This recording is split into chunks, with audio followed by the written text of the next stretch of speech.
et congolaises, combattants de l'indépendance, aujourd'hui victorieux. Je vous salue au nom du gouvernement congolais. À vous tous, mes amis, qui avez lutté sans relâche à nos côtés, je vous demande de faire de ce 30 juillet 1960 une date illustre que vous garderez ineffaçablement gravée dans vos cœurs, une date dont vous enseignerez avec fierté la signification à vos enfants, pour que ceux-ci, à leur tour, fassent connaître à leurs fils et à leurs petits-fils l'histoire glorieuse de notre lutte pour la liberté. Car cette indépendance du Congo, si elle est proclamée aujourd'hui dans l'entente avec la Belgique, pays ami avec qui nous traitons d'égal à égal, ni les Congolais digne de ce nom ne pourra jamais oublier cependant que c'est par la lutte qu'elle a été conquise.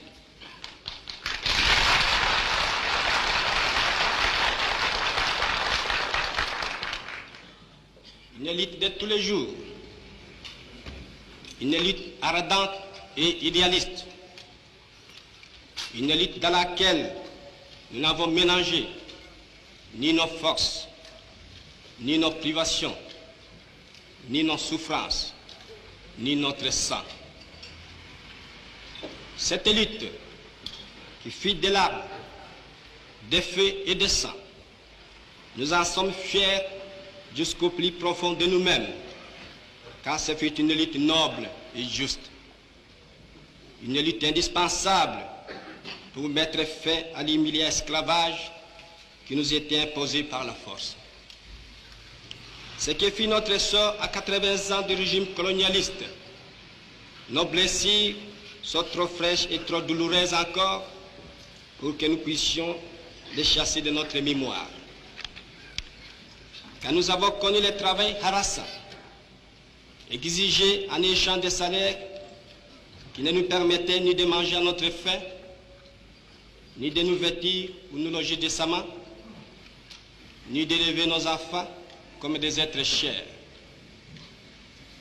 Nous avons connu les ironies, les insultes, les coups que nous devions subir matin, midi et soir, parce que nous étions des nègres.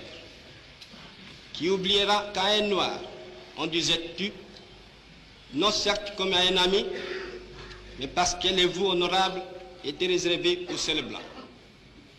Nous avons connu que nos terres furent spoliées au nom des textes prétendument légaux qui ne faisaient que reconnaître les droits du plus fort. Nous avons connu que la loi n'était jamais la même, selon qu'il s'agissait d'un blanc ou d'un noir, accommodante pour les uns, cruelle et inhumaine pour les autres.